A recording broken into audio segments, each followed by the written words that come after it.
Alhamdulillah nahmaduhu wa nasta'inuhu wa nastaghfiruh wa na'udzu billahi min shururi anfusina wa min sayyiati a'malina may yahdihillahu fala mudhillalah wa may yudlilhu fala hadiyalah. Ashhadu an la ilaha illallah wahdahu la syarikalah wa ashhadu anna Muhammadan abduhu wa rasuluh la nabiyya ba'dah. Allahumma salli wa sallim wa barik ala rasulihil karim wa ala alihi wa sahbihi ajma'in. Qala Allah Ta'ala fil Qur'anil Karim ba'da a'udzu billahi minasy syaithanir rajim. Ya ayyuhan nasu budu rabbakumul ladzi khalaqakum wal ladzina min qablikum la'allakum tattaqun. Shadaqallahul azim.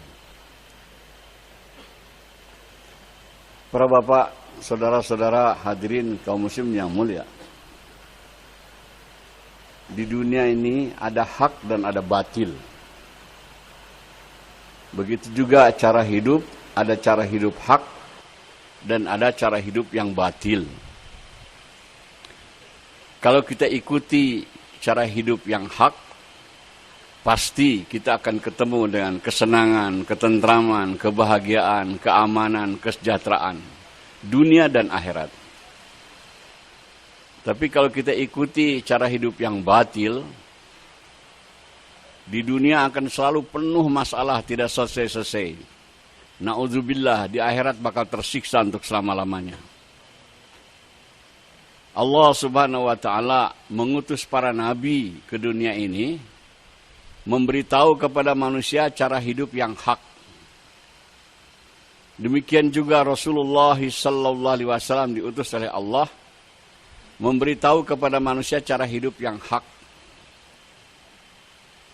Kalau kita ikuti cara hidup yang dibawa oleh Rasulullah sallallahu alaihi wasallam, pasti akan ketemu dengan kebahagiaan yang hakiki, dunia dan akhirat. Tapi kalau kita menolak cara hidup Nabi, mengambil cara hidup dari yang lain, pasti banyak masalah datang kepada kita. Kesusahan datang kepada kita. Ketidaktentraman datang kepada kita. Kekhawatiran datang kepada kita. Dan na'udzubillah, di akhirat kita bakal tersiksa. Semua manusia di dunia ini ingin bahagia, ingin senang. Sebetulnya mudah. Ikut aja hidup cara Nabi. Pasti kesenangan akan datang. Tapi kebanyakan manusia di dunia ini jahil. Bodoh. Ingin senang, tapi jalan yang bakal membawa kesenangan tidak diikuti. Malah yang diikuti jalan-jalan yang akan membawa kepada kesusahan kepada kita.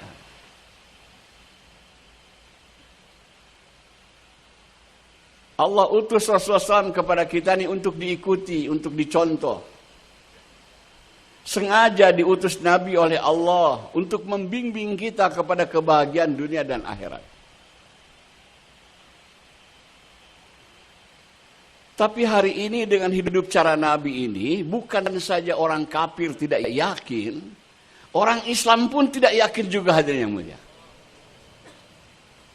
Malah banyak orang Islam ingin sukses, ingin bahagia, ingin maju. Cara hidup orang kafir yang diikuti, bukan cara hidup Rasulullah. Ini kekeliruan, hadirin. Dan kita sebagai umat Rasulullah SAW bertanggung jawab atas perkara ini. Beritahu dunia. Kalau mereka ingin bahagia, tidak ada jalan lain. Ikuti cara hidup Rasulullah. Sekarang negara-negara dibentuk di dunia. Setiap negara menginginkan rakyatnya senang, bahagia. Di bawah negara ada provinsi. Kepala provinsi ada gubernur. Dia ingin di provinsinya rakyatnya bahagia, sejahtera. Di bawah provinsi, kalau di kita di Indonesia ada kabupaten. Bupati ingin supaya rakyatnya bahagia.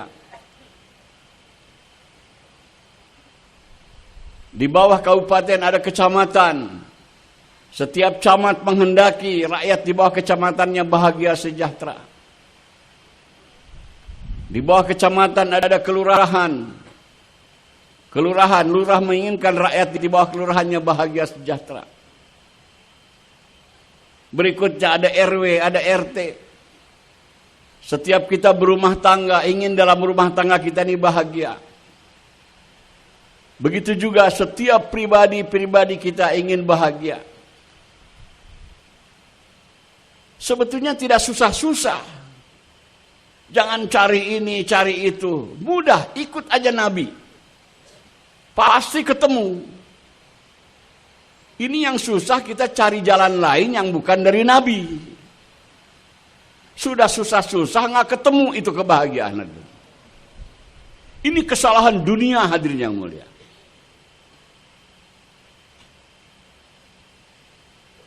Sebetulnya kalau lurah ingin di kelurahannya tuh tentang ajak masyarakatnya taat kepada Allah, ikut Nabi, pasti bahagia. Kalau camat ingin di bawah kecamatannya bahagia semuanya, ajak kepada taat kepada Allah, ikut Nabi, pasti bahagia. Bupati, kepala kabupaten, kalau ingin satu kabupaten rakyatnya bahagia, ajak taat kepada Allah, ikut Rasulullah SAW, pasti bahagia ketemu. Kalau gubernur ingin rakyatnya bahagia, bawa taat kepada Allah, ikut cara Nabi, pasti bahagia. Kalau negara ingin bahagia, ajak rakyatnya taat kepada Allah, ikut cara Nabi, pasti bahagia. Kalau dunia ingin bahagia, ikut cara Nabi hadirin yang mulia, pasti akan ketemu dengan kebahagiaan. Tapi kejahilan manusia ada pakai otaknya sendiri. Cari cara-cara lain. Sekarang berlaku di mana-mana hadirin supaya rakyat sejahtera. Kayak benar tapi salah. Majukan pertanian, majukan perdagangan, majukan ekonomi, majukan pembangunan, majukan industri, majukan sains, majukan teknologi dan sebagainya. Wallahi hadirin, dimajukan perkara tersebut tanpa dijalankan agama tidak akan ketemu dengan kebahagiaan. Bahkan siksaan yang akan terjadi kepada kita. Sebab ini sudah ketetapan Allah. Kita para ahli dakwah sudah sering dengar Allah Subhanahu wa taala meletakkan kejayaan manusia dunia dan akhirat dalam agama yang sempurna. Seperti yang dibawa oleh Rasulullah SAW. Berkali-kali ucapan ini kita dengar. Kita sendiri mengucapkannya. Tapi hadirin, untuk masuk yakin ini ke dalam hati, bukan semudah itu hadirin yang mulia. Sekarang dunia jahil. Ini cara hidup yang hak. Allah Subhanahu wa ta'ala meletakkan kebahagiaan manusia dunia dan akhirat dalam agama yang sempurna. Ini hak. Benar. Hanya dengan cara ini manusia akan bahagia dunia dan akhirat. Yaitu agama. Kalau ditafsirkan bukan dengan pertanian, bukan dengan memajukan perdagangan, bukan dengan ekonomi, memajukan industri, pembangunan, tidak. Hanya dalam agama kebahagiaan akan datang. Dan kita sebagai umat Rasul bertanggung jawab beritahu dunia perkara ini. Saya bukan menafsirkan orang Islam itu nggak perlu kerja, nggak perlu tani, nggak perlu industri, bukan.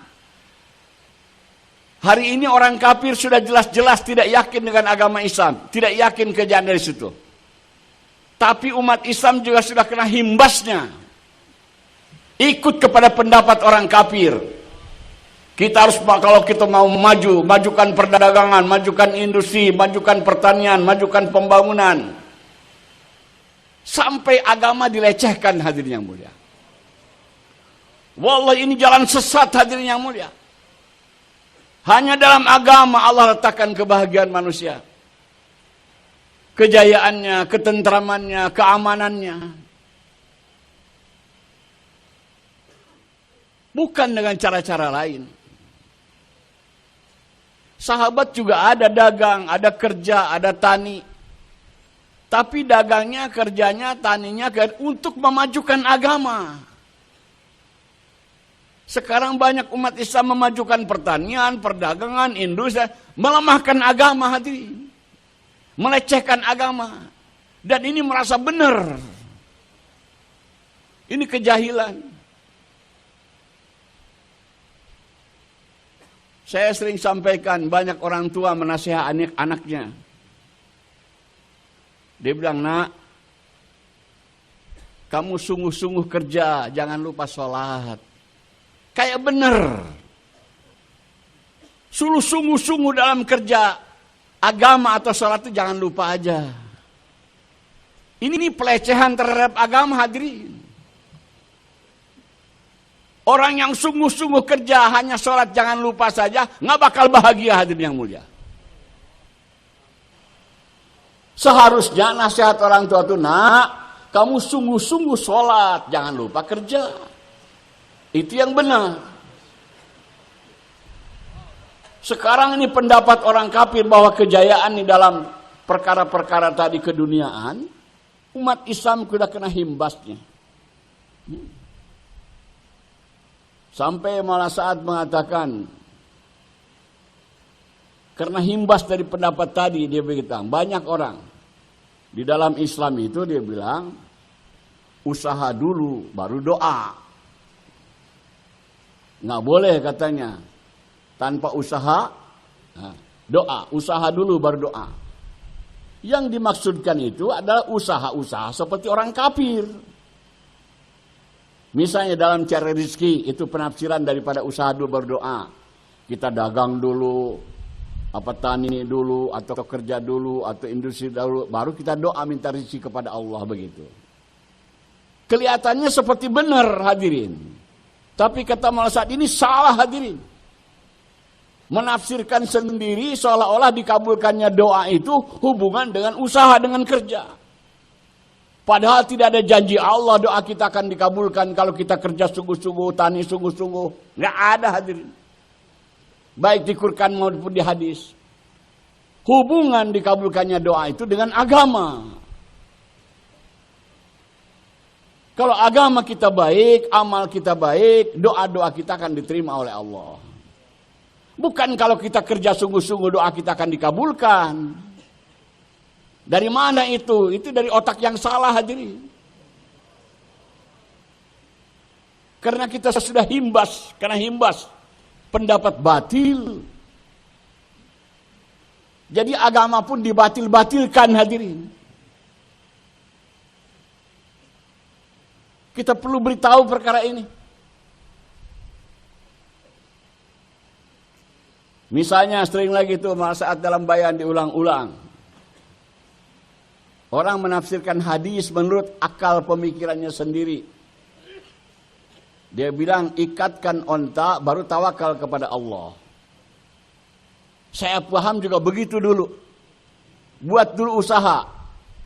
Jangan dibiarkan tuh onta tidak terikat. Ikat dulu. Baru tawakal kepada Allah. Nggak boleh orang artinya tawakal kepada Allah tanpa usaha, begitu. Kata Maulana Sa'ad, kalau pengertian hadis begitu, itu namanya bukan tawakal kepada Allah, tawakal kepada ikatan. Jadi tawakal kepada usaha. Kenapa Nabi bersabda, ikat onta baru tawakal? Ini peringatan daripada Rasulullah SAW. Sebab kalau kita ada asbab, ada usaha, untuk tawakal kepada Allah itu tidak mudah. Susah. Maka dikasih ingat. Maksudnya hadis itu, walaupun kamu sudah ikatkan onta, sudah diikat, tapi tetap tawakal kepada Allah, jangan tawakal kepada ikatan. Itu maksud pahamnya. Tapi karena kita kena himbas batil, menafsirkan yang penting itu ikatan dulu. Baru tawakal. Itu bukan tawakal kepada Allah. Tawakal kepada ikatan. Diperintahkan oleh Allah kita tawakal kepada Allah itu sebelum buat usaha. Bukan usaha dulu baru tawakal. Nabi mengajarkan kepada kita, kalau kita keluar daripada rumah, baca doa, Bismillah tawakkaltu 'alallah wala haula wala quwata illa billah. Baru keluar, belum usaha apa-apa. Rasulullah menyuruh kepada kita tawakal kepada Allah. Bukan usaha dulu baru tawakal. Hati-hati kita hadirin yang mulia. Jangan sampai kita terkena hibas batil ini. Agama dibatil-batilkan, hadis dibatil-batilkan. Menurut akal pemikiran kita sendiri.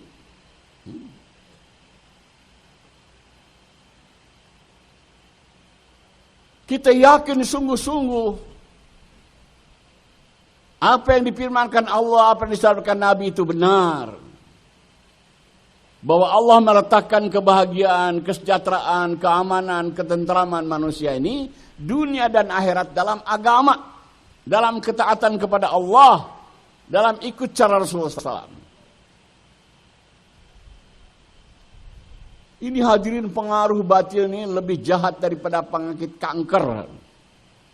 Datang ke hati-hati orang Islam.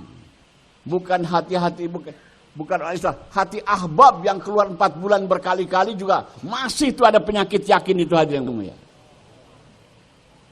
Buktinya apa? Ditaskil untuk usaha agama, mendatangkan agama dalam kehidupannya. Masih menentang, membantah. Tapi kalau untuk cari duit, tidak ditaskil, jalan sendiri hadirin yang mulia. Sebab ini masih yakin bahwa kebahagiaan ada dalam harta, dalam uang. Kalau kita periksa, masih ada dalam hati kita keyakinan itu. Kata Haji Abdul Wahab hadirin, tanda-tanda bahwa kita masih yakin bahwa bahagia ada dalam harta, dalam uang, dalam dunia, tanda-tandanya ada keinginan pada kita pengen jadi orang kaya. Coba periksa. Nah, ini semua pengen orang kaya, menjadi kaya semua nih. Bayan udah sering dengar, bahagia kita sendiri bayan. Tapi yakin belum keluar dari hati. Kalau yakin sudah keluar, bahwa bukan dalam kekayaan, dalam uang, kebahagiaan dalam agama, nggak bakal cari duit lagi, cari agama kerjaannya hadirin mulia. Kemarin dalam Jurkudama Haji Abdul Wahab bayan. Dia bilang kalau ada orang, dia bayan, targib orang, bahwa Allah meletakkan kejayaan manusia, dunia dan akhirat dalam agama yang sempurna. Tapi dia masih rajin cari duit daripada agama, itu campur aduk, bohong belakang ngomongnya itu hadirin. Coba cek diri kita masing-masing. Terus terang cari duit lebih banyak daripada waktunya daripada cari agama. Disuruh 2,5 jam saja setiap hari susah. Tapi cari duit 8 jam tiap hari lebih pun siap hadirin. Apalagi diiming-iming oleh setan hadirin. Itu di negara-negara maju kayak Eropa, Amerika, Australia. Nah,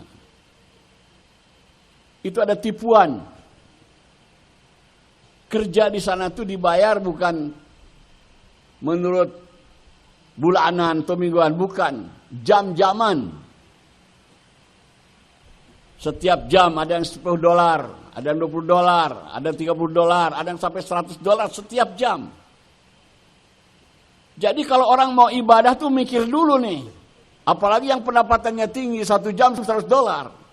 Sholat Jumat bahkan 1 jam, kehilangan tuh $100. Saya waktu di sana banyak itu telepon datang, what time khutbah. Dia ingin datang ke masjid tepat waktu khutbah, karena rugi kalau tidak kerja. Ini iming-iming hadirin yang benar. Secara tidak disadari merusak agama. Ke masjid cepat-cepat, balik lagi kerja. Ibadah cepat-cepat, balik lagi kerja. Itu praktek penafsiran. Sungguh-sungguh kerja, jangan lupa sholat.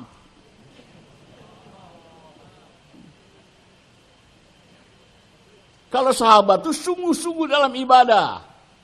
Kerja jangan lupa, setelah selesai perkara yang fardu, perkara yang sunnah, zikir, dan sebagainya, baru dia kerja hadirin yang mulia. Kita kerja ngejetrek sampai ketinggalan sunnah, ketinggalan zikir, ketinggalan baca Quran, bahkan fardu ketinggalan juga yang mulia. Ini yang menjadikan hidup kita jadi susah hadirin yang mulia.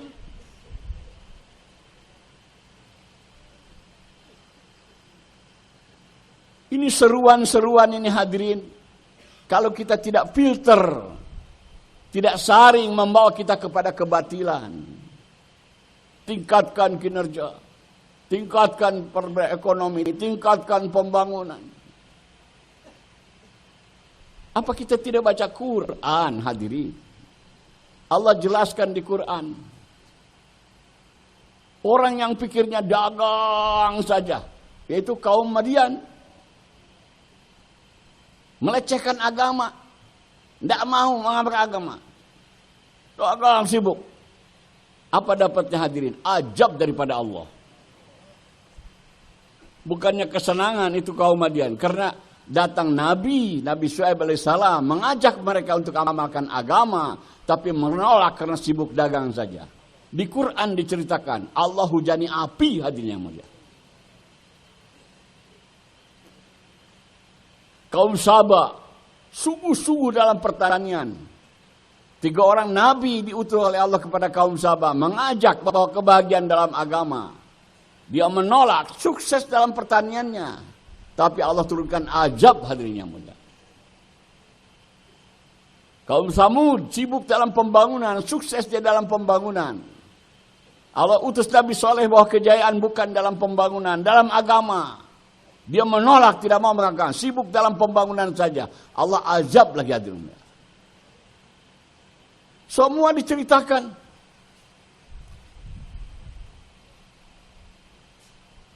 Kaum Nabi Nuh merasa kesuksesan dalam mayoritas. Kalau jadi golongan terbanyak, hidup akan baik. Sekarang banyak partai-partai begitu, kampanye cari pengikut. Seolah-olah dalam golongan mayoritas itu kejayaan. Nabi Nuh mayoritas, paling banyak hadirin. Tapi karena tidak mau memakan agama, biar mayoritas ditenggelamkan oleh Allah SWT.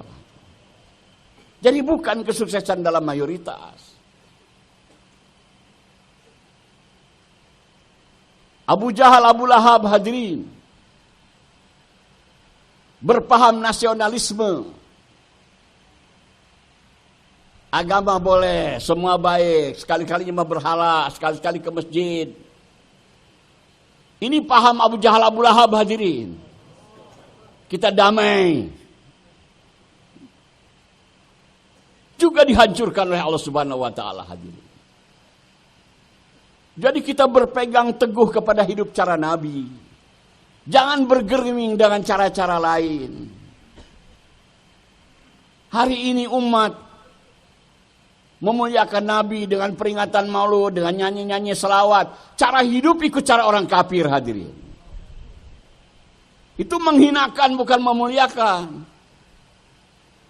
Kalau betul kita cintakan Nabi, ikut cara hidup Nabi. Tolak cara hidup yang bukan daripada Nabi.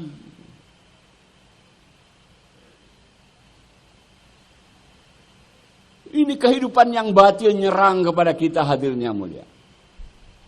Diiming-iming, dipolesi, dibungkusi dengan modern, kemajuan begitu.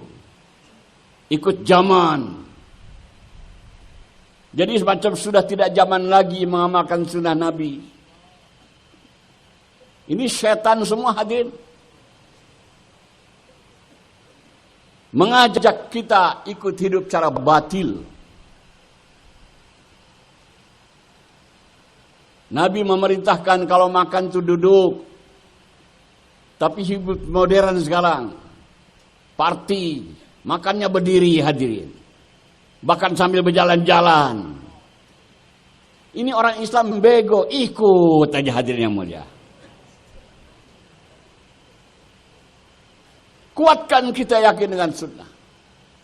Jadi bukan hanya ngomong saja. Allah Subhanahu wa taala meletakkan kebahagiaan, kejayaan manusia, ketentraman dalam agama.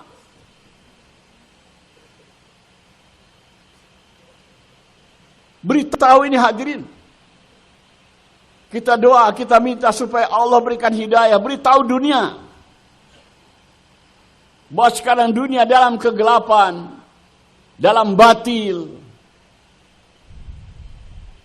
Allah perintahkan kepada kita dan untuk bahagia ini, perbaiki amalan. Kita sekarang bukan memperbaiki amalan mau bahagia. Diperbaiki rumah, perbaiki makanan, perbaiki pakaian, perbaiki kendaraan, perbaiki jalan. Amal tidak diperbaiki, hadirin. Tidak mungkin. Allah meletakkan kebahagiaan dalam amalnya. Bukan dalam rumah yang bagus, uang yang banyak. Tidak, dalam amalnya. Yang benar kalau ingin bahagia itu perbaiki amal ini. Tabarakalladzi biyadil mulku wa huwa ala kulli syai'in qadir. Alladzi khalaqal mauta wal hayata liyabluwakum ayyukum ahsanu amala. Maha suci Allah yang di tangannya segala kekuasaan dan dialah yang menentukan segala-galanya. Dialah yang menciptakan hidup dan mati dan menguji kamu, ingin dilihat siapa yang paling baik amalnya. Liyabluwakum ayyukum ahsanu amala. Untuk dilihat di hidup di dunia ini siapa yang paling baik amalnya. Bukan yang paling baik rumahnya, bukan yang paling baik pakaiannya, bukan yang paling baik mobilnya, amalnya. Ingin hidup bahagia, perbaiki rumah, perbaiki pakaian, itu batil, hadirin. Yang hak itu perbaiki amalan. Sekarang hampir kedengaran aneh mengajak memperbaiki amalan itu. Malah yang amalnya batil merasa sudah baik. Kalau Nabi konsentrasi kepada para sahabat itu perbaiki amalan, perbaiki amalan. Sholat diperbaiki, akhlak diperbaiki, muamalat diperbaiki, muasyarat diperbaiki, itu. Kita sekarang konsentrasi kepada keperbaikan kebendaan, ikut orang yang jahil, yang batil. Yang hak itu perbaiki amalan. Susah dan senang kita nih tergantung kepada amalan kita. Kalau amal kita baik, hadirin, pasti keadaan kita akan baik. Kalau amal kita buruk, pasti keadaan kita akan buruk. Tidak ada hubungannya itu dengan pendapatan tinggi, dengan kekayaan, dengan bagusnya rumah, tidak. Ini ketetapan Allah. Kalau orang amalnya baik, keadaannya akan baik. Kalau orang amalnya buruk, keadaannya akan buruk. Allah contohkan yang ekstrim di Quran. Nabi Ibrahim amalnya baik, dapat cobaan, ditangkap oleh Namrud karena dakwah, dibakar dalam api. Api itu tempat sengsara, panas, membakar, menghanguskan. Tapi karena amal Nabi Ibrahim ini baik, dalam api pun keadaannya baik, hadirin yang mulia. Bukan saja tidak terbakar, bahkan kepanasan pun tidak. Senang, nyaman, hadirin yang mulia. Dalam api, dapat makanan, dapat minuman. Tidak kurang suatu apa. Lebih senang daripada orang yang di luar api, hadirin. Sebaliknya Namrud laknatullah ada dalam istana bergelimang dengan kemewahan. Dia ada kedudukan sebagai raja, bahkan ngaku sebagai Tuhan. Tapi amalnya buruk, menderita, hadirin yang mulia. Menderitanya itu bukan sebab digulingkan kekuasaannya, dicabut singgahsana, tidak. Masih dia berkuasa, masih dituhankan. Hanya Allah masukkan seekor nyamuk saja kepalanya, menderita susah. Allah mudah mau mencegah. Bukan dijadikan miskin, bukan lengser dari kerajaannya, tidak. Gara-gara nyamuk saya yang kecil hadirin. Itu mudah bagi Allah mau menyusahkan orang, jangan sombong. Itu bukti hadirin. Yakinkan ini kepada diri kita, sampaikan kepada setiap orang. Mau bahagia itu mudah, mudah tidak susah. Negara mau aman, mau tentram mudah. Jangan banyak cincong, banyak rapat, banyak musyawarah, tapi nggak benar. Ajak saja seluruh umat taat kepada Allah, beres semuanya. Walau anna ahlal qura amanu wa taqau la fatahna alaihim barakatim minas samaa'i wal ard. Kalau penduduk suatu negeri itu iman dan takwa kepada Allah, Allah akan datangkan, bukakan keberkahan daripada langit dan bumi. Berkah itu, walaupun pendapatan kita kecil cukup. Orang-orang tua kita yang jaga agama, hanya punya beberapa petak sawah saja. Cukup untuk makan 1 tahun, beli pakaian dari situ, biaya daripada situ. Kerja tidak repot-repot. Habis asar sudah selesai. Tinggal perkara agama. Sekarang karena kita yakin salah hadirin. Kerja dari subuh meletup sampai malam. Bukan kita saja, anak kerja, istri kerja. Enggak cukup-cukup hadirin yang mulia. Tidak barokah. Kalau ingin cukupnya hadirin, bukan nuntut gaji naik, pendapatan naik, tidak. Cukup itu bukan dengan banyak, tapi dengan barokah. Kalau kehidupan kita diberkahi, akan cukup. Nah, barokah itu akan datang dengan agama. Pendapatan besar kecil sudah ketetapan Allah. Jangan kita meronta-ronta dari pendapat kecil mau besar. Nggak bisa kalau tetapan kita segitu. Kalau macam anjing sudah diikat, meronta-ronta biar putus lehernya, tetap tidak akan berubah ketetapan Allah hadirin.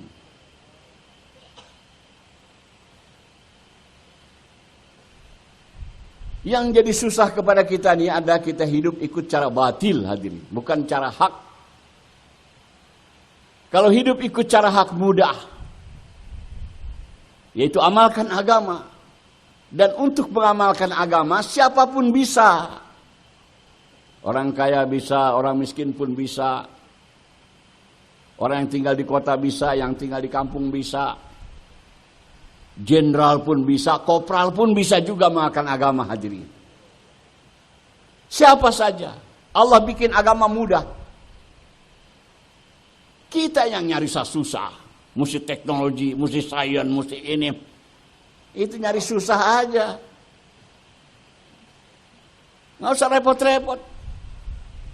Kalau camat ingin satu kecamatannya misalnya bahagianya, ajak taat kepada Allah saja, nggak usah repot-repot yang lain-lain. Pasti bahagia, diberkahi oleh Allah. Kalau dia tani, pertaniannya diberkahi. Kalau dia dagang, dagangannya diberkahi. Kalau dia kerja, pekerjaannya diberkahi. Hadirin, kita bertanggung jawab atas perkara ini. Beritahu dunia. Sekarang kita dilanda, dibanjiri oleh kebatilan. Sehingga kita terpukau. Orang-orang yang negara yang maju dalam materinya disebut negara maju. Walaupun akhlaknya bejat. Padahal majunya manusia bukan daripada kebendaannya. Dari amalnya. Sekarang betul kebendaannya bagus. Tapi akhlaknya kayak binatang hadirin. Moralnya bejat. Lebih buruk daripada binatang. Dalam binatang saja yang hina tidak terjadi itu. Kawin antara betina dengan betina, jantan dengan jantan. Nggak ada. Tapi pada manusia terjadi hadirin yang mulia. Itu yang dimaksudkan dengan ayat balhum adol. Lebih hina daripada binatang. Karena kita tidak ada usaha ke arah sana, sibuk di atas usaha kebendaan saja. Padahal objek usaha para nabi itu adalah hati-hati manusia. Coba periksa hadirin. Gak ada nabi yang diutus ngajar bagaimana cara bertani, cara dagang, cara industri. Tidak ada. Semuanya mengajarkan bagaimana cara agama, taat kepada Allah. Yang sekarang dilecehkan. Bukan hanya orang-orang kafir, orang Islam pun mulai melecehkan, hadirin. Kita bangkitkan, kita dengungkan, kita sampaikan perkara ini. Supaya terbuka matahari manusia. Jangan dalam kegelapan. Sampaikan pentingnya agama, pentingnya taat kepada Allah. Wallahi walaupun kita maju dalam bidang-bidang lain tapi tidak taat kepada Allah, nggak bakal ketemu dengan kebaikan. Akan ketemunya masalah terus. Jangan tertipu. Kehidupan dunia ini menipu, kelihatannya bagus. Tapi padahal rusak. Hidup dunia ini yang diajarkan oleh Nabi sederhana.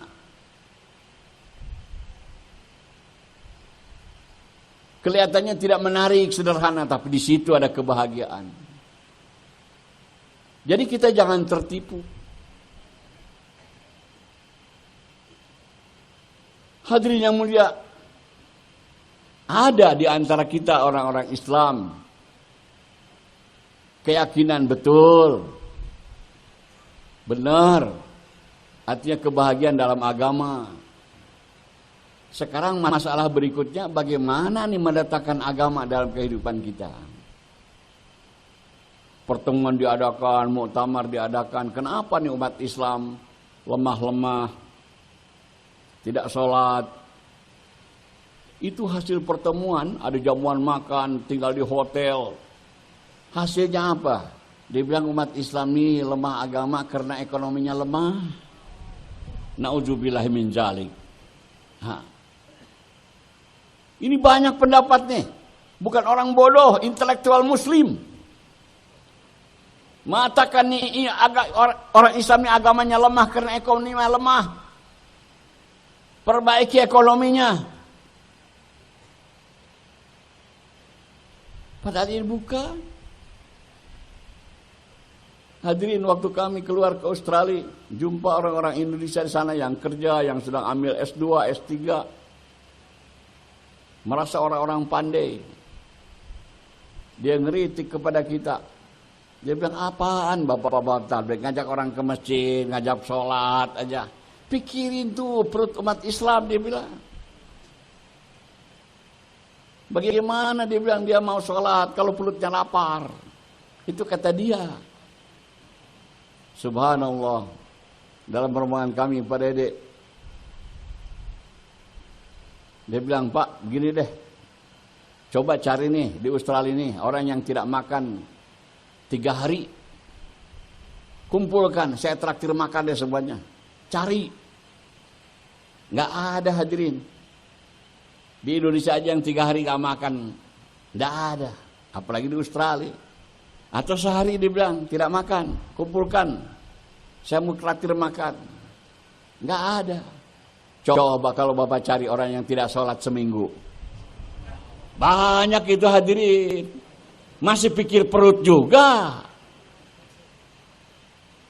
Kemana pikiran kita? Orang sudah tidak sholat bertahun-tahun.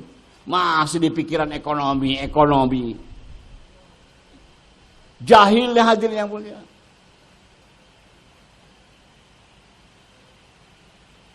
Maulana Iyas rahmatullahi pernah di kumpulan para ulama meminta pendapat apa yang menyebabkan umat Islam ini lemah dalam mengamalkan agama, tidak seperti para sahabat. Banyak ulama mengatakan karena jahil, kurangnya ilmu, gitu. Ada yang bilang ekonominya lemah lagi, ada yang bilang ketinggalan sains, teknologi. Kata beliau, pendapat saya bukan itu semua. Yang menyebabkan umat Islam lemah adalah perkara iman. Yang harus diperbaiki ini iman. Bukan ekonomi. Bukan isi perut. Tapi iman. Dan ini yang hak hadirin. Itu pendapat agama lemah karena perut lapar, karena ekonomi lemah. Itu batil hadirin. Tapi yang menyebabkan agama karena iman lemah ini hak.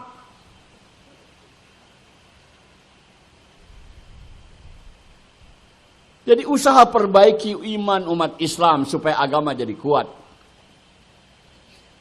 Untuk mendatangkan iman yang hadir hanya dengan dakwah.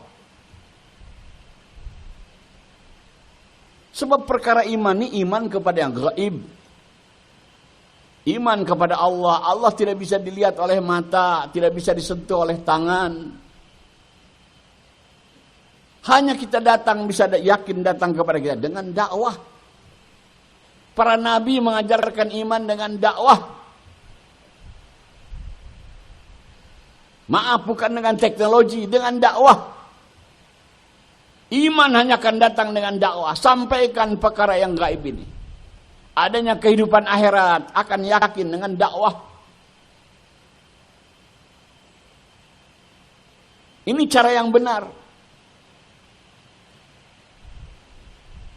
Iman akan datang, akan kuat dengan dakwah. Bukan dengan ekonomi. Bukan dengan kehidupan yang serba cukup. Dengan dakwah. Ini kelihatannya sederhana tapi hak. Tapi hari ini umat Islam tidak sadar-sadar bahwa pentingnya dakwah untuk memperkuat iman ini. Kita cari cara-cara yang lain. Nggak mau nih dakwah.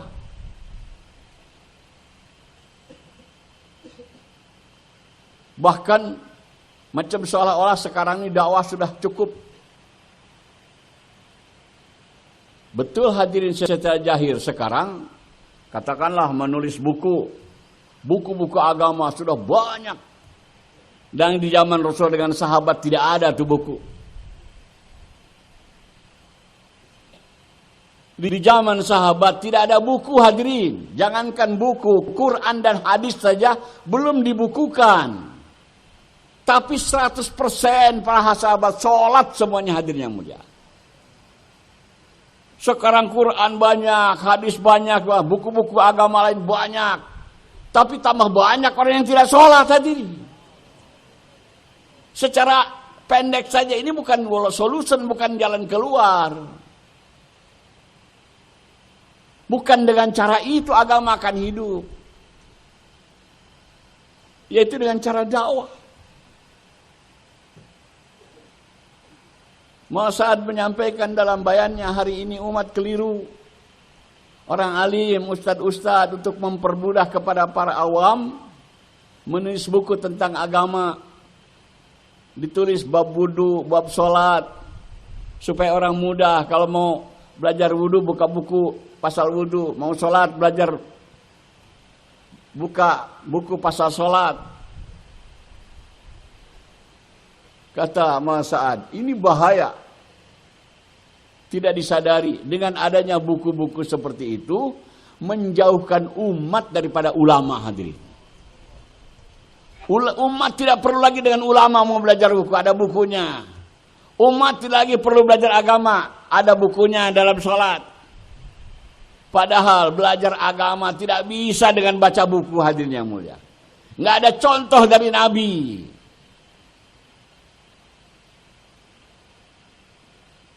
Jadi bukan hanya mengamalkan agama ikut cara Nabi. Belajar agama pun harus ikut cara Nabi. Yang sekarang kita belajar agama tapi agama tidak datang-datang kepada kita. Karena cara belajarnya tidak ikut cara Nabi.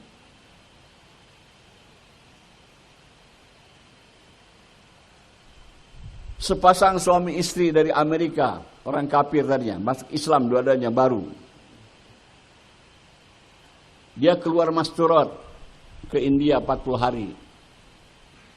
Alhamdulillah selesai 40 hari, si perempuannya tutup aurat, cadar, kaos tangan, kaos kaki, sempurna. Setelah selesai 40 hari ada wawancara dengan ibu-ibu dari Aligarh Muslim University. Dalam wawancara itu diceritakan oleh Amerika ini bagusnya Islam, agama Islam, tingginya, mulianya. Ada ibu-ibu bicara, dia bilang, saya setuju. Islam ini tinggi, Islam ini mulia, Islam ini betul. Tapi untuk zaman sekarang, untuk diamalkan susah, dia bilang. Sekarang zaman kemajuan, susah mengamalkan agama. Subhanallah, orang Amerika itu mengatakan, dia bilang, pendapat saya, agama ini tidak susah. Asal ikut belajarnya, ikut cara Nabi. Contoh, dia bilang, saya bekas orang kafir, baru masuk Islam. Tapi saya belajar agama ikut cara Nabi. 40 hari saya bisa tutup aurat. Ibu-ibu belajar agama bertahun-tahun di university tidak ikut cara Nabi. Sampai mati ingat ketutup auratnya, hadirin yang mulia. Jadi penting itu caranya itu. Jangan dibaca hadis sallu kamar salatlah kamu seperti aku salat. Betul. Bukan sholat saja, semua kehidupan ikut cara Nabi. Cara belajar agama ikut cara Nabi. Nah ini dakwah dan tablignya hadirin. Belajar agama tapi ikut cara Nabi. Ada keberkahan dalam amal ini. Saudara keluar 3 hari saja berubah. 40 hari apalagi. 4 bulan apalagi. Istiqomah terus 4 bulan tiap tahun. Lagi-lagi hadirin Allah berikan kepahaman agama. Kadang-kadang ahbab yang Masya Allah keluar 4 bulan tiap tahun. Bukan dari pesantren, bukan dari institut. Masya Allah kepahaman agamanya kalah tuh hadirin orang-orang alim. Allah berikan.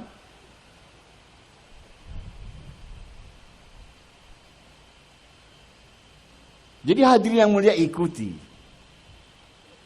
Sudah kita yakin bahwa kejayaan dalam agama, cara mendatangkan agama hanya dengan usaha dakwah. Dan dakwah juga hadirin yang mulia, dakwah yang ikut cara Nabi. Jadi ini diulang lagi, dakwahnya ikut cara Nabi. Sekarang saat berulang-ulang lagi di dunia budin. Kalau orang dakwah tidak ikut cara Nabi, bukan dakwah itu katanya. Yang namanya dakwah itu ikut dakwah cara Nabi. Apa dakwah cara Nabi itu? Korban. Korban dengan harta dan diri. Dan mendatangi. Kemarin saya cerita. Korban harta, korban diri, korban keluarga, korban keadaan. Contohnya Nabi Musa. Untuk dakwah nih, korban diri, langsung dirinya sendiri pergi kepada Fir'aun atas perintah Allah. Korban harta, ditinggalkan itu ternaknya di hutan di malam yang gelap, tidak dibawa-bawa. Korban keluarga, ditinggalkan keluarganya di hutan di malam dingin gelap lagi. Korban keadaan, maunya dingin begitu tinggal di tempat berselimut. Ini suruh pergi. Melawan keadaan dingin tidak sukai.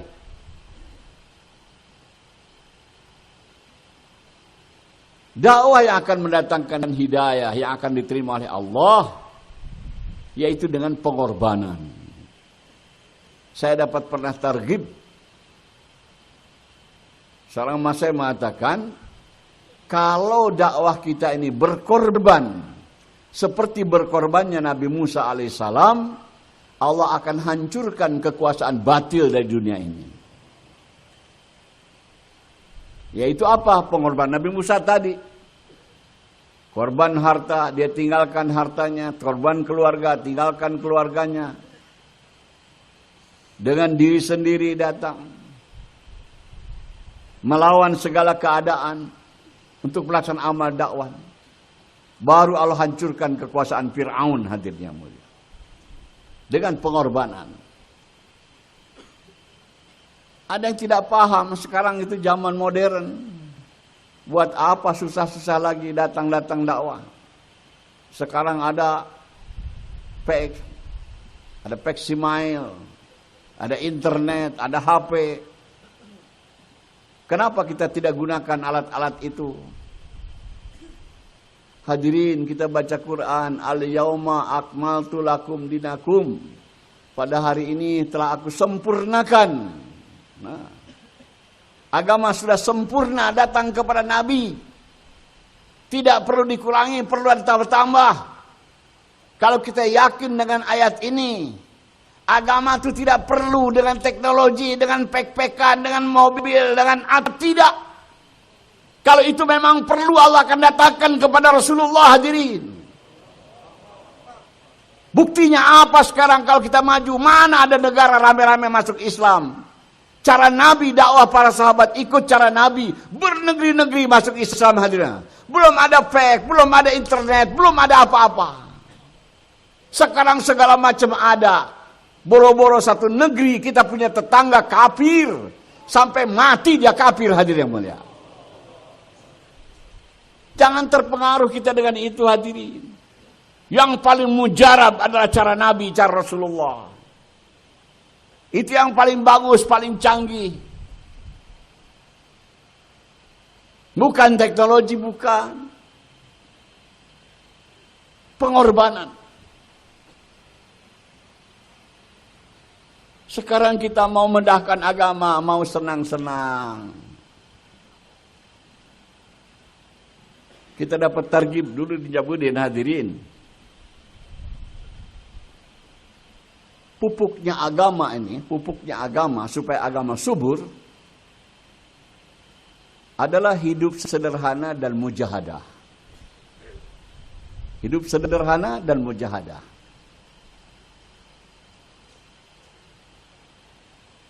Yang merusakkan agama nih hadirin, racunnya agama dua juga.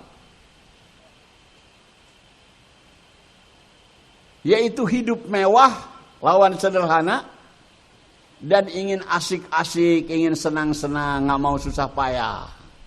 Ini menghancurkan agama, hadirin. Ingin hidup asoy-asoy. Musuh agama yang akan menyuburkan agama itu sederhana dan mujahadah. Seperti akan oleh para sahabat. Sekarang kita mau ikut hidup cara ahli batil. Mau senang-senang, nggak mau susah payah, mau hidup luxury, mewah. Yang hidup mewah ini yang membawa kita susah, hadirin. Kelihatannya seperti senang tapi menyusahkan. Kalau hidup sederhana itu nggak susah. Atas keperluan, kalau kita hanya sederhana saja. Pakaian di zaman sekarang nih hadirin, kalau kita punya 3 setel saja, 1 tahun nggak habis itu, nggak habis. Untuk makan 1 liter beras nggak habis dimakan oleh kita 1 hari, nggak habis. Kalau hanya untuk 1 liter beras 1 hari, pakaian 3 setel, nggak perlu repot-repot kita kerja ngejek-jek terus. Banyak waktu buat dakwah, buat keluar 40 hari, 4 bulan. Kenapa sekarang kita susah 40 hari 4 bulan? Karena ingin hidup mewah, hadirin. Hidup mewah itu perlu duit banyak, untuk duit banyak kerja. Itu musuh kepada agama, hadirin yang mulia.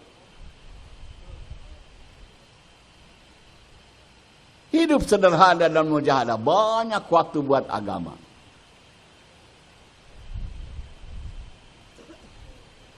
Korban. Jangan tertipu, itu hidup mewah itu cara batil. Ingin senang-senang, asik-asik, cara batil. Cara yang benar kita dapat bayan hidayah, hadirin. Itu di Jabudin kalau keluar. Kalau naik kereta api, dia bilang naik kereta api yang kelas ekonomi. Mujahadah. Kita maunya AC, eksekutif. Dapat hidayah tetapi kurang. Hidayah tetesan-tetesan. Kalau kita mujahadah, kepanasan, banjir hidayah hadirin yang mulia.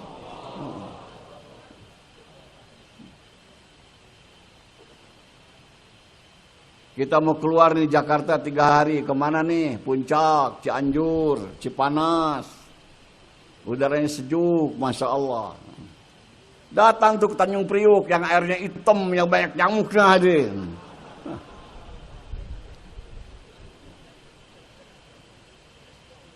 Kalau kita betul mau hidayah hadirin, mujahadah. Jadi dakwahnya akan maju dengan pengorbanan hadirin yang mulia. Bukan dengan teknologi, bukan dengan modern. Dengan pengorbanan. Allah sangat suka kepada orang yang berkorban dan mujahadah dalam hidupnya. Dan Allah akan datangkan kebahagiaan, ketentraman dalam hati kita. Kalau kita laksanakan hidup sederhana. Banyak waktu buat dakwah. Nggak repot-repot ngurusin keperluan kalau kita sederhana. Yang bikin repot tuh mau mewah. Ini hadirin, hidup sederhana ini termasuk muasyarat. Kita ingin perbaiki, katanya muasyarat. Itu hidup sederhana termasuk muasyarat.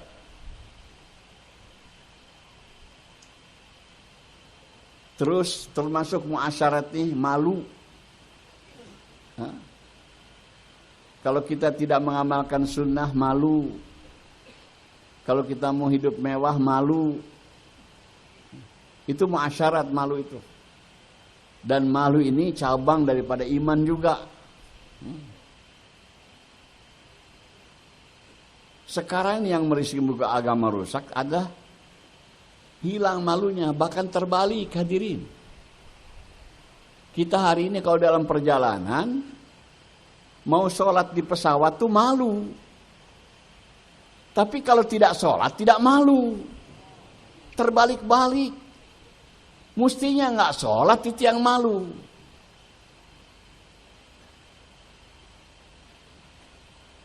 Kita mau sholat malu. Terbalik. Tidak mengamalkan agama itu yang malu. Kita tadi dalam Muzakarah Maqam disebutkan banyak di antara kita mau kelar 3 hari itu nggak mau malu, nggak mau itu mujahadah untuk agama. Seharusnya keluar pagi hari Jumat. Hari Jumat tuh acara pertama dengan umum bicara pada Jumat. Dulu namanya ta'aruf. Sekarang ta'aruf sudah tahu orang tabligh gimana, nggak perlu ta'aruf. Sampaikan pentingnya agama, pentingnya dakwah, usaha agama, gitu. Tapi kita ingin cari mudah habis asar, yang orangnya beberapa kelintir saja. Takut malu.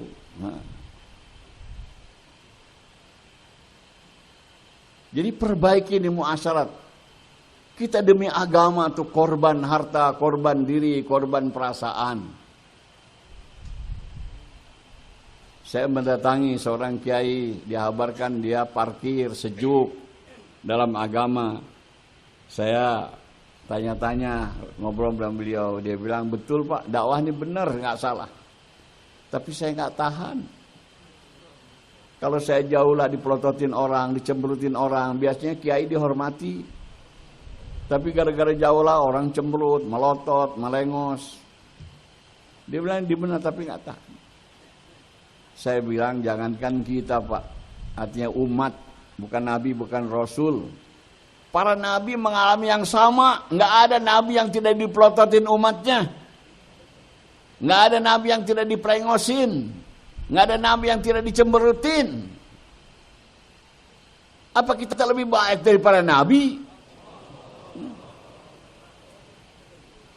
Ini namanya korban perasaan. Nah, kita siap untuk itu. Nabi itu manusia yang paling mulia hadirin. Tapi karena dakwah dihinakan, difitnah macam-macam. Tapi justru mengangkat derajat Nabi lebih tinggi dengan perkara-perkara itu.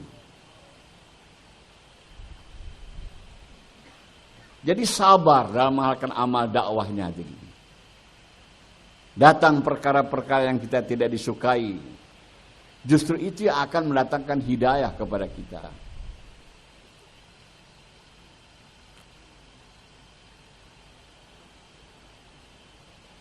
Korban juga hadirin harus pengorbanan dengan musyawarah. Dengan musyawarah. Bukan korban semau kita. Kita ada harta, mau keluar ke sana, mau keluar ke sana. Tapi tidak ikut musyawarah. Tidak betul juga hadirin. Tidak akan berhasil untuk dapatkan hidayah kalau kita pengorbanannya tidak musyawarah. Tapi semau kita. Kata orang Jakarta, duit-duit gue gitu. Artinya semau gue, nggak bisa itu dalam agama. Walaupun itu uang kita, dikorbannya itu dengan musyawarah. Kemana kita ini akan pergi? Musyawarahkan. Setelah disepakati oleh musyawarah baru. Ini banyak di antara kita keluarnya hadirin. Belum musyawarah sudah beli tiket.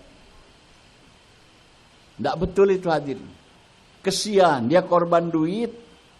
Artinya korban harta, tapi gara-gara tidak musyawarah, tidak akan berhasil. Lawan hawa nafsu kita. Dulu ada orang lama dalam dakwah di Pakistan. Dia mau ikut jamaah ke Amerika. Kebetulan ada anaknya belajar di sana. Maka istrinya sibuk bikin masakan ini supaya dia bisa jumpa anaknya di sana di Amerika. Ini terjadi dulu tahun 60-an. Subhanallah. Waktu musyawarah di Nijamuddin, para masyayikh tahu nih. Dia tidak boleh pergi ke sana hatinya mulia. Subhanallah. Dia duit ada, istrinya sudah bikin mau nengokin anaknya.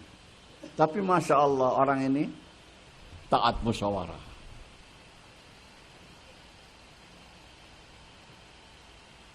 Nah, musyawarah ini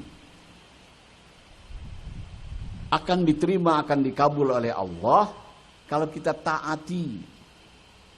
Bukan musyawarah, tapi kita tidak mau mentaati.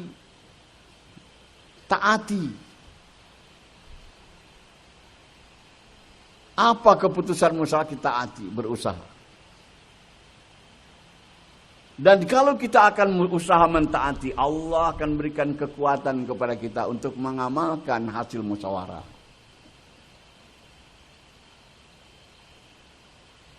Sering kita, artinya tiap 2 tahun sekali musyawarah di Nijamuddin. Dapat arahan begini. Ada di antara kita bilang, ya taat Nijamuddin, kita harus taat Nijamuddin. Padahal yang ngomong sendiri belum taat. Nijamuddin menganjurkan kepada kita-kita yang hadir musyawarah itu keluar 4 bulan tiap tahun. Ini bukan didengar saja, taati hadiri. Taati. Mas saya mengatakan taati. Ini perkara besar mentaati dalam perkara begini. Kita alasan, bagaimana saya lemah, nggak punya biaya, nggak punya ini, nggak punya itu. Itu keyakinan yang salah. Karena kita yakin seolah-olah dakwah itu harus dengan duit, dengan biaya, dengan ini. Tidak, dakwahnya akan berjalan dengan pertolongan Allah hadirin. Bukan dengan kekuatan uang, kekuatan harta, bukan. Tapi dengan pertolongan Allah. Ada hadis mengatakan al-ma'unatu alal qadra ma'unah. Pertolongan Allah akan datang kepada kita sejauh mana tanggung jawab kita. Kalau tanggung jawabnya ingin tiap tahun 40 hari aja, ya Allah tolong begitu. Tapi kalau kita niat ingin tiap tahun 4 bulan, pertolongan Allah akan datang juga, hadirin. Bukan dengan kekuatan kita bisa 4 bulan tiap tahun. Bukan, dengan pertolongan Allah. Jangan kita sangka buruk kepada Allah. Jangan sombong dengan kekuatan kita. Walaupun kita nggak punya apa-apa, niat yang kuat. Allah Maha Kuasa. Kita bisa dakwah dengan pertolongan Allah. Jangan yakin dengan uang. Itu hadirin akibat kita taat ke Dia, pertolongan Allah akan datang kepada kita. Tapi kalau kita musyawarah tapi tidak mau mentaati putusan musyawarah, pertolongan Allah tidak datang. Hadirin, kemarin kita dalam bayan Jur Kudaman, itu banyak di antara ahli dakwah ahbab ini, kalau ditaskil, katakanlah 4 bulan tiap tahun, dia berpikir seolah-olah kalau 4 bulan akan menyusahkan. Justru akan menyenangkan, akan membahagiakan.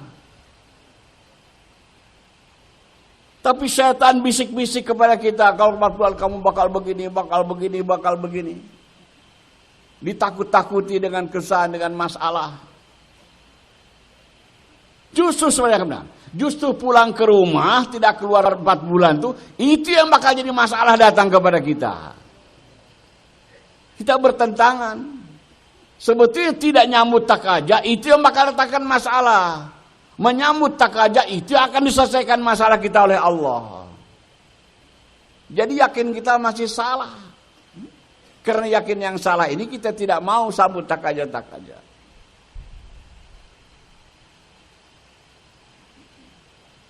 Udah gitu lebih parah lagi itu kesalahannya. Nasehatin orang supaya jangan keluar lagi. Nauzubillah min dzalik.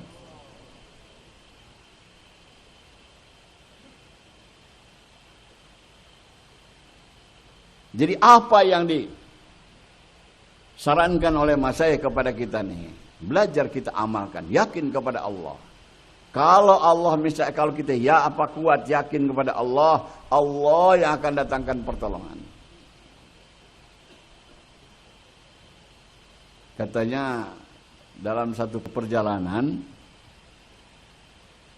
Syekh Abdul Wahab dengan Syekh Mufti Zainal Abidin dalam perjalanan pulang, kalau tidak salah dari haji apa dari takaja dakwah, Mufti tanya kepada Haji Abdul, ya Syekh Abdul Wahab, dia bilang, saya ini mufti, alim, ulama. Tapi kalau saya taskil orang susah betul. Tapi kalau haji sapi saya bayar naskil orang mudah untuk dapat orang keluar.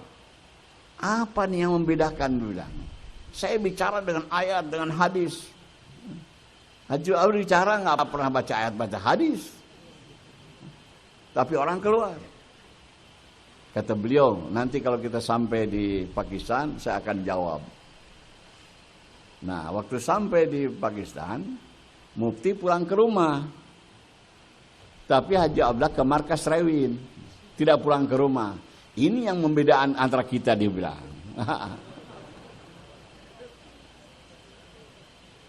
Mufti pulang ke rumah, Syekh Abdul Wahab dia dahulukan dakwah.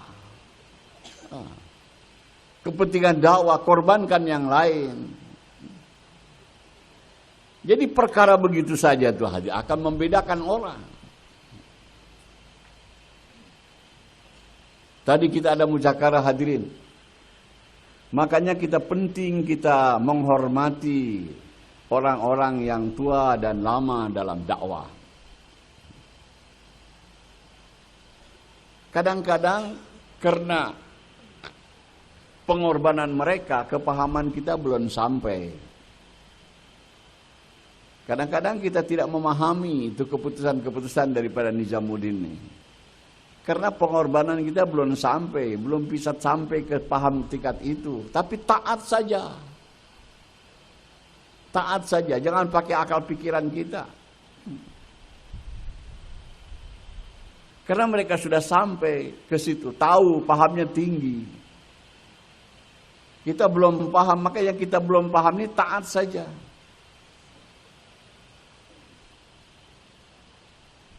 Sifat orang yang beriman itu kata Nabi seperti onta yang dicucuk hidungnya. Itu onta yang sudah cucuk hidung, dibawa kemana saja nurut. Kalau istilahnya kitanya suruh 40 hari nurut, suruh 4 bulan turut. Begitu. Ini 40 hari ngegebes. Suruh 4 bulan ngegebes. Nah. Saya cerita hadirin. Itu ada jenis kuda. Ditulisannya Mustang. Orang Inggris bilang Mustang. Itu kuda gagah hadirin. Larinya cepat, lincah, cerdas lagi. Tapi nggak bisa dipakai balap kuda. Dipakai main polo nggak bisa. Pakai narik gerobak nggak bisa itu. Kenapa? Karena kuda tadi bawa diri. Nggak ada sifat taat. Susah dipakai. Jangan kita bersifat seperti Mustang tadi. Harus bersifat seperti onta di cucuk hidung. Walaupun kita pandai banyak ilmu ini, tapi tidak taat hadirin, susah dalam dakwah ini untuk paham. Taatkan diri kita, buang akal pikiran daripada kita itu. Ikuti keputusan musyawarah. Jangan kita main akal-akalan. Kalau kita sudah bersifat seperti onta yang dicucuk hidungnya, mudah agama datang kepada kehidupan kita hadirin. Sebetulnya asas agama itu taat. Kalau ulama-ulama lain mengarang kitab itu didahului dengan bab tobat, bab niat ikhlas. Tapi Maulana Yusuf rahmatullahi menulis kitab Hayatus Sahabah, bab pertama itu bab itaat hadirin. Karena pentingnya, terutama dalam usaha agama ini ketaatan. Inilah maksud kita musyawarah. Untuk mendatangkan sifat taat. Terjadi perselisihan di mana-mana karena tidak ada sifat taat hadirin. Kalau ada pada kita sifat taat, beres dakwah nih. Nggak ada masalah. Dan kalau dakwah tidak masalah, pertolongan Allah akan datang hadirin. Yang banyak kesusahan, banyak masalah tuh karena tidak ada sifat taat. Mau cara kita. Sahabat-sahabat ini ajib hadirin. Mereka kayak kita juga ada berbeda pendapat. Tapi sifat taat ada. Ada dalam satu kisah hadirin. Ada orang besar dari tempat lain, dari suku lain, datang mau menghadap Nabi. Kebetulan banyak orang yang menghadap Nabi, jadi antri. Ada seorang pemuda di Madinah. Dia tidak antri, nyelonong terus. Mau ketemu Nabi duluan. Ini orang besar, kepala suku dari daerah itu, tidak tahan dengan tindakan ini. Ditarik ke anak muda, dipukul sama dia. Maka pemuda ini marah. Jadi ujung-ujungnya nuntut. Datang kepada Nabi bahwa dia dipukul oleh orang tadi gitu. Jawab Nabi, kalau orang mukul, dia bilang balasannya dipukul lagi. Itu Nabi putuskan begitu. Orang mukul, batasnya pukul lagi.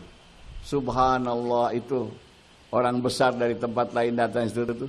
Dia langsung menyerahkan kepalanya, silahkan pukul saya, dia bilang. Taat dengan apa yang diputus Nabi. Silahkan pukul saya. Tapi waktu si anak muda tadi mau memukul orang tadi, dia bilang, wahai anak muda, kata Nabi, kamu tahu siapa dia? Dia ini orang yang dihormati di sukunya, di kampungnya. Maka kamu juga harus punya hormat kepada dia. Subhanallah, taat lagi di si pemuda, tidak jadi pukul dia. Jadi beres masalah. Tapi kalau kita mangkeng cara kita tidak taat, jadi nggak beres-beres masalah. Berapa kali musyawarah lagi, nggak beres-beres karena tidak taat. Kalau taat bersatu kali musyawarah juga beres.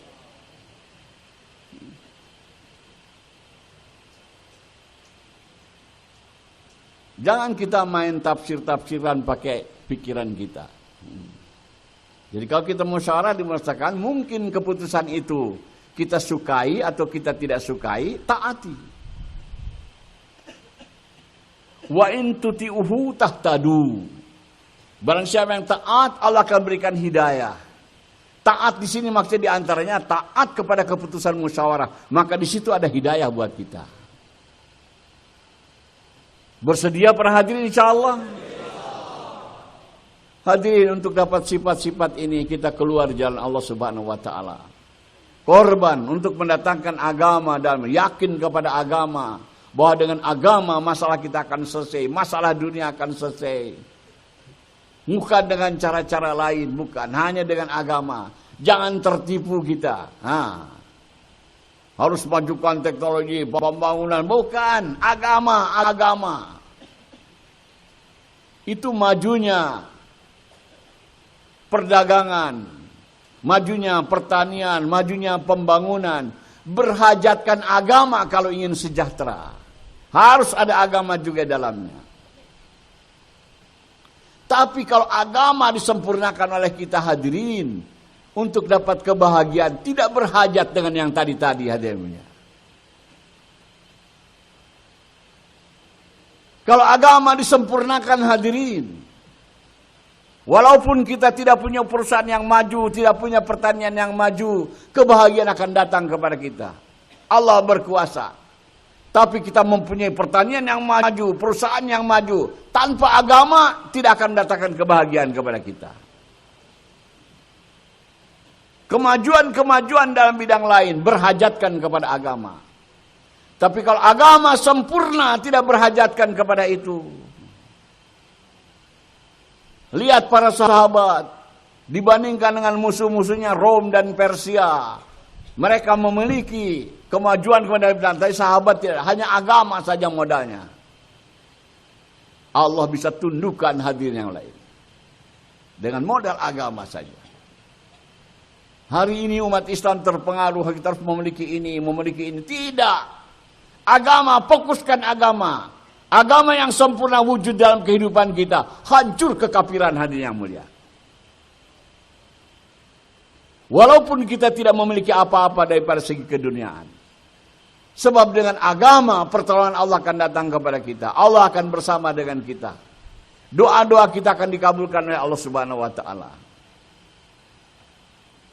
Nah, untuk mendatangkan agama tadi kita keluar jalan Allah, dakwah. Baru sejauh mana kita korban keluar jalan Allah, sejauh itu agama akan keluar dari kita. Ini musyawarah. Jadi yang hadirnya orang-orang lama hadirin. Lagi-lagi saya sampaikan pesan sama saya, tingkatkan pengorbanan kita. Jangan merasa cukup dengan keluar setiap tahun 40 hari. Tingkatkan 4 bulan. Bahkan kalau sekarang taskil direwi, dijamudin, itu sudah ketinggalan zaman lagi 4 bulan tiap tahun tuh. Ketinggalan zaman hadirin. 4 bulan tiap tahun ketinggalan zaman. Yang ada di sana puri jendagi, seumur hidup, begitu. Kita yang ketinggalan zaman pun belum mau juga hadirin yang mulia. Kapan majunya? Ada yang bilang pelan-pelan. Sudah berapa umur kita nih hadirin? Sudah dekat ke kubur, masih pelan juga. Kapan nyampenya? Siap semua hadirin insyaallah? Maka hadirin yang sudah 4 bulan, daftarkan untuk 4 bulan tiap tahun. Sehingga takaja terpenuhi. Kita dibuka oleh para masyaikh, suruh mendatangi negeri-negeri yang tidak dimasuki oleh India, Pakistan. Kita masuk katanya. Masya Allah, Amerika, Eropa, Amerika Selatan, Australia, Cina, Jepang. Masuk ya kita. Penuhi. Saya ingin dari pertemuan ini banyak jamaah-jamaah yang dikirim ke negeri jauh. Kemarin ada Julkudama di Malaysia pada bulan Februari. 70 jamaah dikirim untuk satu negara Amerika saja yang mulia. Kita penduduknya lebih banyak, insya Allah lebih. Siapkan diri kita insya Allah untuk takaja. Ini orang-orang lama hadirin, ke negeri jauh insya Allah. 4 bulan hadirin yang mulia. Semoga Allah terima, Allah kabulkan. Bismillah Pak, Masya Allah. Silakan taskim. Ya.